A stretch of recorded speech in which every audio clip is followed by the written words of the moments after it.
Hello friends, कैसे आप सब। उम्मीद करते हैं कि आप लोग काफ़ी अच्छे होंगे और आप लोग की स्टडी काफ़ी अच्छी चल रही होगी।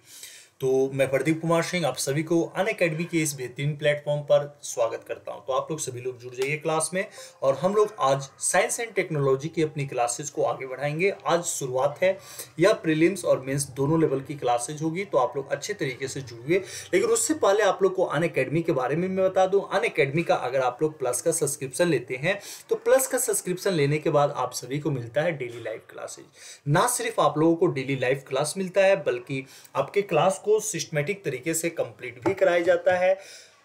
टॉपिक वाइज आपके सिलेबस को कंप्लीट कराया जाता है और जितने भी टॉपिक्स आपके कंप्लीट हो जाते हैं उस पर लाइव टेस्ट होता है और क्विजेज होता है, ताकि आपकी क्षमता का जो आपने पढ़ा हुआ है कितने परसेंट सही है या गलत है वो आप लोग स्वयं से आकलन कर सके।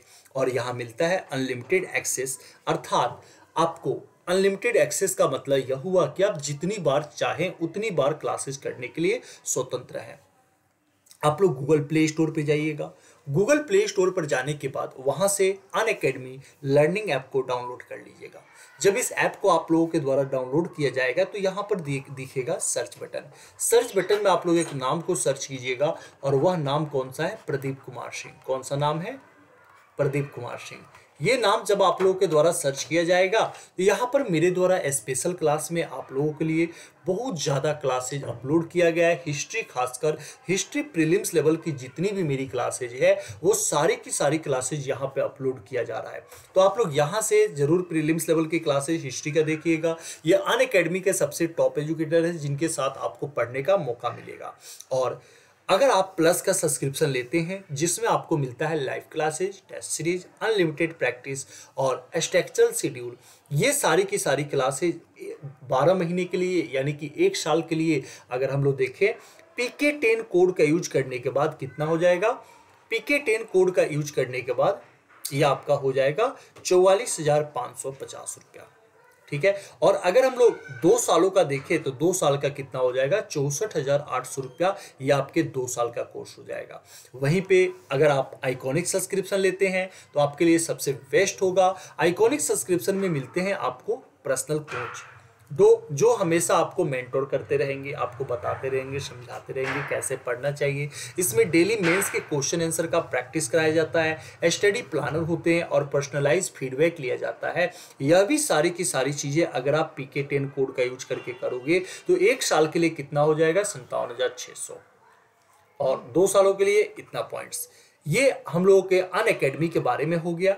अब हम लोग एक बार देख लेते हैं अपने सिलेबस को। देखिए, अगर आप लोग पढ़ते हैं किसके बारे में? Science and technology.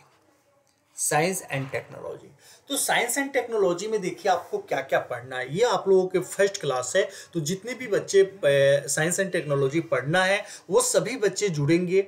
और इसमें देखिएगा आपको पढ़ना क्या क्या है। मैं सिलेबस एक एक बार करके आप लोगों को बता दे रहा हूँ। सिलेबस इसलिए ताकि अगर सिलेबस आप लोगों के पास रहेगा तभी आप लोगों को सही तरीके से समझ में आ पाएगा। सिलेबस में अगर हम लोग देखते हैं सबसे फर्स्ट में आप लोग को पढ़ना होता है, इसमें सबसे फर्स्ट में पढ़ना होता है फिजिक्स। कौन सा पार्ट इसमें हम लोग को पढ़ना होता है? फिजिक्स का। ठीक है। फिर इसी में हम लोग कुछ पार्ट केमिस्ट्री का, सारे के सारे पार्ट नहीं लेकिन कुछ पार्ट हम लोग केमिस्ट्री का देखेंगे। इसमें बायोलॉजी का भी पार्ट हम लोग देखेंगे।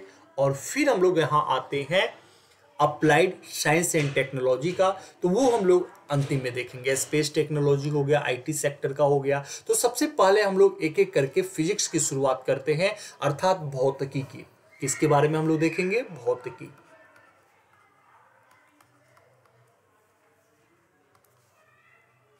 ठीक है, चलिए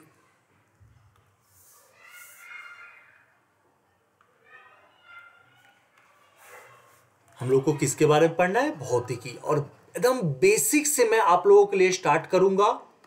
आप लोग ध्यान देकर अच्छे तरीके से समझिएगा। एकदम बेसिक से एडवांस लेवल तक हम लोग पढ़ेंगे। अगर हम लोग भौतिकी पढ़ते हैं ना, अगर हम लोग फिजिक्स पढ़ते हैं तो फिजिक्स में हम लोग को सबसे फर्स्ट में एक पॉइंट जानना होता है, फिजिकल क्वांटिटी। कौन सा होता है? Physical quantity. ठीक है ना। अब देखिए फिजिकल क्वांटिटी अर्थात हम लोग इसको कहते हैं भौतिक राशि।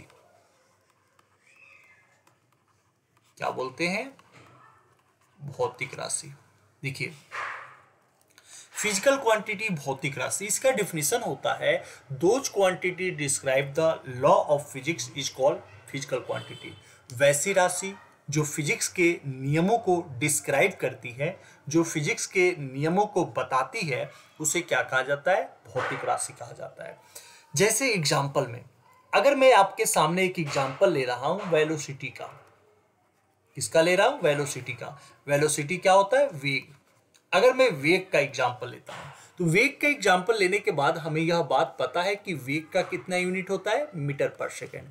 और फिजिकल क्वांटिटी कहता है कि जिसका अपना खुद का यूनिट होना चाहिए। तो वेलोसिटी का तो अपना खुद का यूनिट है, इसलिए यह कौन सी राशि हो जाएगी?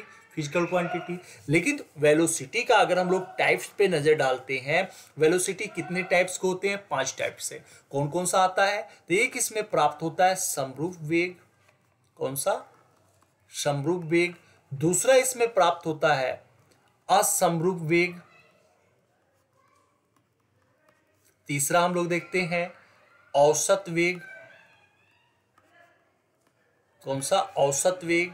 फिर हम लोग देखते हैं इंस्टेंटेनियस वेलोसिटी। कौन सा? इंस्टेंटेनियस वेलोसिटी अर्थात क्षणिक वेग। और अंत में हम लोग देखते हैं कांस्टेंट वेलोसिटी अर्थात नियत वेग। तो ये टोटल वेलोसिटी के टाइप्स को देखें तो ये 5 टाइप्स के हमें प्राप्त होते हैं। इसमें भी अगर एक पॉइंट्स हम लोग देख लें कि समरूप वेग या ये पांचों का पांचों टाइप्स पे नजर डालते हैं तो इसका यूनिट कितना होता है? मीटर पर सेकेंड। पांचों के पांचों का यूनिट कितना होता है? मीटर पर सेकेंड होता है। लेकिन आपने अपने एक चीज पे गौर किया क्या कि यहां पर जो वेग है यही वेग तो वेलोसिटी के साथ मिला हुआ है। अगर सिर्फ आपसे पूछा जाए समरूप का क्या होता है तो समरूप का तो कोई यूनिट नहीं होता है। अर्थात यह अपने यूनिट के लिए, ये जितने भी हैं ये सभी अपने यूनिट के लिए किस पर डिपेंड है? वेलोसिटी पर। किस पर डिपेंड है? तो वेलोसिटी पर डिपेंड है। और फिजिक्स का नियम क्या कहता है? जिसका अपना खुद का हो वही भौतिक राशि होगा। सिंपल समझ जाओ, यह बाप है। वेलोसिटी क्या है? एक पिता है और उसके कितने? 5 बेटे हैं। ये जो 5 बेटे हैं यह भौतिक राशि नहीं होंगे और जो बाप है यह भौतिक राशि होगा। बस यही लाइन, यही पॉइंट्स आपको जानना है कि ये जो बाप है यह भौतिक राशि होगा। जैसे एग्जाम्पल और भी मैं ले लेता हूं। स्पीड, तो स्पीड होगा कि नहीं होगा? बाप है, होगा। इसका अपना खुद का यूनिट है, होगा। अगर मैं आपके सामने एग्जाम्पल और लूं, एक्सीलरेशन, अगर मैं आपको बोलूं फोर्स, ठीक है, अगर मैं आपके सामने ले रहा हूं एनर्जी, तो ये जितने भी पॉइंट्स मैंने आपके सामने लिखा है यह किसी दूसरे का टाइप से क्या नहीं है ना? यह स्वयं में एक क्या है? अपना यूनिट है। और स्वयं में अपना अगर यूनिट है तो इसलिए यह कौन सी क्वांटिटी होगी? भौतिक क्वांटिटी होगी। आई थिंक अब शायद आप लोगों के मन में से यह डाउट्स निकल चुका होगा कि फिजिकल क्वांटिटी क्या होता है। निकल चुका है ना? फिजिकल क्वांटिटी क्या होती है? जिसके अपने खुद के यूनिट होता है उसे फिजिकल क्वांटिटी कहा जाता है। और उसको छोड़कर बाकी कोई भी यूनिट्स आता है तो उसको फिजिकल उसके जितने भी टाइप्स हमें प्राप्त होते हैं वह टाइप्स आपके फिजिकल क्वांटिटी नहीं होते हैं। ठीक है ना? फिजिकल क्वांटिटी नहीं होते हैं। शायद अब आप लोग को ये लाइन, ये पॉइंट, सभी चीजें समझ में आ गई है, कोई प्रॉब्लम नहीं है। अगर आप लोग को प्रॉब्लम नहीं है, ठीक है, तो मैं यहां पर सेकंड पॉइंट्स आप लोग को बताना चाहूंगा। और किसके बारे में? यूनिट के बारे में। किसके बारे में? यूनिट के बारे में। यूनिट क्या होता है? मात्रा। यूनिट को क्या कहा जाता है? मात्रा। अब देखिए,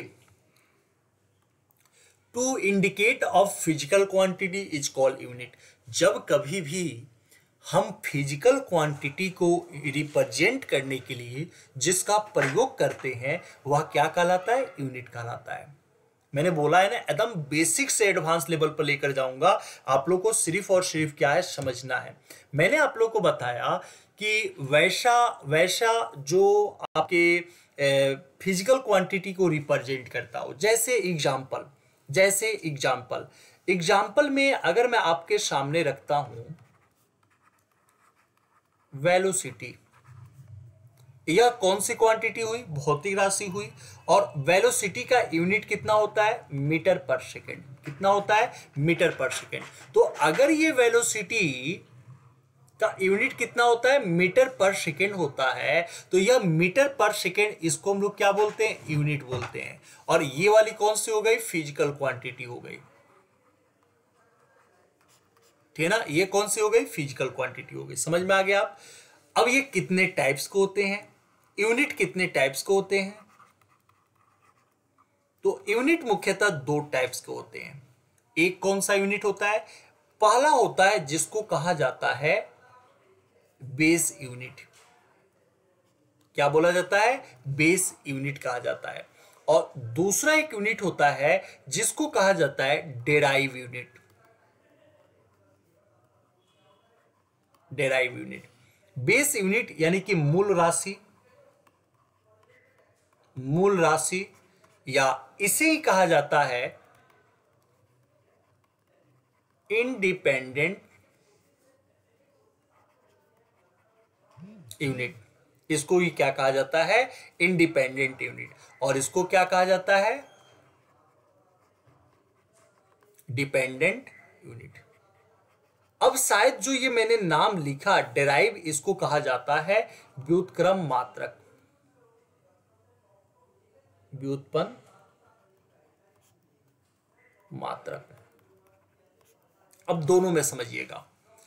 अगर मैं आपके सामने कह रहा हूं कि इंडिपेंडेंट यूनिट, मतलब आप बोल सकते हो वैसी क्वांटिटी जो किसी दूसरे पर डिपेंड नहीं होती है, उस प्रकार के क्वांटिटी को इंडिपेंडेंट क्वांटिटी कहा जाता है। बोल सकते हैं ना, दोज क्वांटिटी जो होता है, those quantity does not depend to another quantity is called independent quantity. तो जैसे एग्जांपल, इस बेस यूनिट का, ठीक है, इस बेस यूनिट का आपके सामने यह पूछा जाए एग्जाम्पल क्या होगा, तो आपके सामने जितने भी यूनिट दिखाई दे रहे हैं ना, जो अकेला हो, जैसे किलोमीटर, केजी हो गया, और लेंथ हो गया लंबाई के लिए, ठीक है ना। इसको हम लोग किस में करते हैं? मीटर में करते हैं। टाइम के लिए जैसे हम लोग को पता है सेकेंड होता है, जैसे एम्पियर होता है, जैसे केल्विन होता है, जैसे कैंडेला होता है ना। तो ये जितने भी इस प्रकार के यूनिट सिंगल आपको दिखाई देंगे, वह सभी के सभी यूनिट्स किस में आते हैं? बेस यूनिट में आते हैं।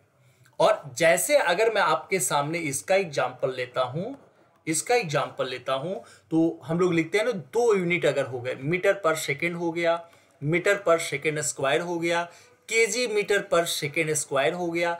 इस प्रकार के जितने भी यूनिट्स आपके सामने दिख जाएंगे या होंगे, वह सभी के सभी यूनिट कौन से हो जाएंगे? इंडिपेंडेंट यूनिट्स हो जाएंगे।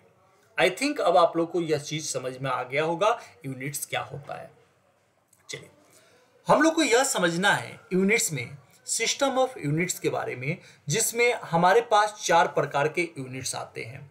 उन चारों प्रकार के यूनिट्स को ग्राफ के द्वारा समझना है। जैसे सबसे प्रथम अगर हम लोग यूनिट्स को देखते हैं, तो सबसे प्रथम यूनिट्स हमारे सामने कौन सा प्राप्त होता है? FPS। क्या बोला जाता है? FPS, system of unit. क्या बोला जाता है? FPS system of unit. और अगर FPS सिस्टम ऑफ यूनिट के बारे में पूछा जाए होता क्या है, समझ जाना। इस सिस्टम ऑफ यूनिट का डेवलपमेंट कहां पर किया गया था? ब्रिटेन। इसका डेवलपमेंट कहां किया गया था? ब्रिटेन किया गया था। और यही रीजन है, मतलब सबसे प्रथम बार इस सिस्टम ऑफ यूनिट का जो डेवलपमेंट हुआ था वह डेवलपमेंट कहाँ पे हुआ था? ब्रिटेन में हुआ था। और यही रीजन रहा कि इसको ब्रिटिश सिस्टम ऑफ यूनिट के नाम से भी जाना जाता है। किस नाम से जाना जाता है? ब्रिटिश सिस्टम ऑफ यूनिट के नाम से भी जाना जाता है। अब एक क्वेश्चन मार्क यहाँ यह बनता है कि जो एफ है, इस एफ है, तो इस एफ का प्रयोग किसके लिए किया जाता है? इस एफ का प्रयोग किया जाता है फुट। और जो ये P है, इस P का प्रयोग किसके लिए किया जाता है? तो P का प्रयोग किया जाता है पाउंड के लिए। और ये जो S है, इस S का प्रयोग किसके लिए किया जाता है? S का प्रयोग किया जाता है सेकंड के लिए। तो foot pound second system of unit हम इसको बोल सकते हैं ना। आप देखिए अभी भी ब्रिटेन में पाउंड ही कहा जाता है ना, फुट का ही प्रयोग किया जाता है ना, क्योंकि ब्रिटिश में इसका किया गया था। तो FPS सिस्टम ऑफ यूनिट आ गया। यहीं पे अगर हम लोग नजर डालते हैं तो F किसके लिए होता है, फुट किसके लिए प्रयोग किया जाता है? तो आप लोग सीधा बता सकते हो कि सर जी फुट का प्रयोग तो लेंथ के लिए किया जाता है। और दूसरा अगर मैं आपके सामने रखता हूं कि पाउंड का प्रयोग किसके लिए किया जाता है, तो पाउंड का प्रयोग किसके लिए किया जाता है? मास के लिए। आप क्या बताओगे? सर जी पाउंड का प्रयोग मास के लिए किया जाता है। और सेकंड का प्रयोग किसके लिए किया जाता है? टाइम के लिए। बस यही 3-4 चीजें आपको इसके बारे में जानना है। जैसे इस सिस्टम ऑफ यूनिट का डेवलपमेंट ब्रिटेन में हुआ और ब्रिटेन में होने के कारण इसको ब्रिटिश सिस्टम के नाम से भी जाना जाता है। दूसरा, इसका फुल फॉर्म क्या होगा? Foot pound second system of unit होगा। और इसका प्रयोग लेंथ के लिए, मास के लिए और टाइम के लिए अलग अलग किया जाता है। एक लाइन में यह चीजें हम लोग को क्या है समझ में आ गया। अब अगर हम लोग सेकंड पॉइंट्स देखें, दूसरी सिस्टम ऑफ यूनिट देखें, तो जो दूसरा सिस्टम ऑफ यूनिट का डेवलपमेंट किया गया था, तो कंपटीटर कौन था? एक ब्रिटेन और दूसरा कौन सा था? फ्रांस था। और यही रीजन रहा कि फ्रांस के द्वारा एक अलग सिस्टम ऑफ यूनिट का डेवलपमेंट कर दिया गया। और वह कौन सा कहला है? CGS system of unit. क्या बोला गया है इसको? CGS सिस्टम ऑफ यूनिट इसका नाम दिया गया। अब यहां हमें यह भी समझना है कि CGS सिस्टम ऑफ यूनिट का मतलब क्या हुआ। तो C का मतलब क्या होता है? C का मतलब हम सभी को पता है कि सेंटीमीटर। क्या होता है? सेंटीमीटर। वहीं पे अगर हम लोग G के बारे में देखें तो G को हम लोग क्या बोलते हैं? ग्राम बोलते हैं। क्या बोला जाता है? ग्राम कहा जाता है। और S का मतलब क्या होता है? S का मतलब होता है सेकंड। और दूसरी बात, इस सिस्टम ऑफ यूनिट का डेवलपमेंट कहां पर किया गया था? फ्रांस। तो जो प्रथम ये विश्व लेवल पे, अंतरराष्ट्रीय लेवल पे जो सबसे प्रथम सिस्टम ऑफ यूनिट का डेवलपमेंट किया गया था, वह कौन सा था? FPS था, ब्रिटेन में। और जो दूसरा सिस्टम ऑफ यूनिट का डेवलपमेंट किया गया, वह कौन सा रहा? फ्रांस रहा। फ्रांस के द्वारा CGS रहा। अब बताइएगा आप अपने मन से कि सेंटीमीटर का प्रयोग किसके लिए किया जाएगा? सेंटीमीटर का प्रयोग किसके लिए किया जाएगा? तो आप बताओगे सर जी सेंटीमीटर का प्रयोग तो हम लोग किस में करते हैं? लेंथ में करते हैं। किस में करते हैं? तो हम लोग लेंथ में करते हैं। अच्छा, अगर मैं आप लोगों से पूछूं ग्राम का प्रयोग किसके लिए किया जाएगा, तो ग्राम का प्रयोग किसके लिए किया जाता है? मास के लिए। किसके लिए किया जाता है? मास के लिए। और सेकंड अगर आप लोगों से पूछ दिया जाए तो सभी बोलोगे कि सर जी टाइम के लिए। तो इसमें भी हमें पता लग गया कि centimetre, gram, second system of unit का डेवलपमेंट कहां हुआ था। तो हम क्या बताएंगे? फ्रांस बताएंगे। और दूसरे शब्दों में कि लेंथ के लिए, मास के लिए और टाइम के लिए इन तीनों का क्या है? प्रयोग किया जाता है। Very good. आप लोगों को समझ में आ रहा है ना या नहीं आ रहा है? एक बार कमेंट करके आप लोग बताइए कि समझ में आ रहा है कि नहीं आ रहा है। चलिए, इसके बाद देखिए, तो जो तीसरे सिस्टम ऑफ यूनिट का डेवलपमेंट किया गया उसको कहा गया MKS सिस्टम ऑफ यूनिट। क्या बोला गया? MKS system of unit. यहां समझ लो MKS सिस्टम ऑफ यूनिट क्या हुआ। पहले इसके बारे में हम लोग समझ लेते हैं। M का मतलब क्या हुआ? मीटर। K का मतलब क्या हुआ? किलोग्राम। यही हुआ। और S का मतलब क्या हुआ? S का मतलब हो गया सेकंड। और सभी को पता है कि मीटर का प्रयोग किसके लिए किया जाएगा? तो लेंथ के लिए। मीटर का प्रयोग किसके लिए किया जाएगा, तो लेंथ के लिए। किलोग्राम का प्रयोग किसके लिए किया जाएगा, तो यह प्रयोग किया जाएगा मास के लिए। और सेकंड का प्रयोग किसके लिए किया जाएगा, तो यह प्रयोग किया जाएगा टाइम के लिए। इसी के लिए इसका प्रयोग किया जाएगा। लेकिन इस सिस्टम ऑफ यूनिट का डेवलपमेंट हुआ कहां, यह जानना है कि इस सिस्टम ऑफ यूनिट का जो डेवलपमेंट हुआ था वो कहां पे हुआ। तो देखिए, जो एफपीएस सिस्टम ऑफ यूनिट था और जो सीजीएस सिस्टम ऑफ यूनिट था, तो इन दोनों को मिलाकर इसका प्रयोग किया गया। एफपीएस प्लस प्लस सीजीएस, इन दोनों का यह क्या है, बड़ा रूप है। It is a weak form of FPS and CGS system of unit. क्या बोला गया, it is a weak form of FPS and CGS system of unit. यह दोनों एफपीएस सिस्टम ऑफ यूनिट और सीजीएस सिस्टम ऑफ यूनिट, यह दोनों system of unit का सबसे बड़ा रूप है। तो मन में आता है क्वेश्चन, कैसे भैया, कैसे ये बड़ा रूप होगा। तो उसके पीछे आप लोगों को एग्जाम्पल एक मैं देख के बता दूं। जैसे आप सभी को पता है 100 सेंटीमीटर इसका कितना होता है, 1 मीटर होता है, सभी को पता है ना। अच्छा, अब बताना 100 सेंटीमीटर कौन सी यूनिट होगी, सेंटीमीटर अगर आ गई तो सीजीएस यूनिट हुआ। और 1 मीटर, तो सीजीएस का ये बड़ा फॉर्म मीटर कौन सा हो गया, एमकेस हो गया। एमकेस हो रहा है ना। तो ये मीटर जो है यानी कि एमकेस जो है सीजीएस से बड़ा दिख रहा है कि नहीं दिख रहा है, अगर इतना अंतर है तो।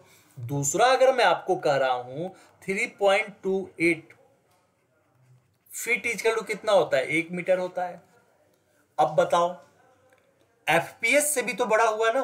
तो हम इसका आंसर क्या देते हैं, it is a weak form of CGS and FPS system of unit. क्या बोलते हैं, यह दोनों सिस्टम ऑफ यूनिट का सबसे बड़ा फॉर्म है।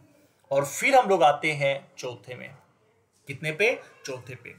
और चौथा नंबर पॉइंट्स कौन सा है, इसको हम लोग कहते हैं एसआई सिस्टम ऑफ यूनिट। इसको कहा जाता है इंटरनेशनल सिस्टम ऑफ यूनिट या सिस्टम ऑफ इंटरनेशनल कहा जाता है, अर्थात अंतरराष्ट्रीय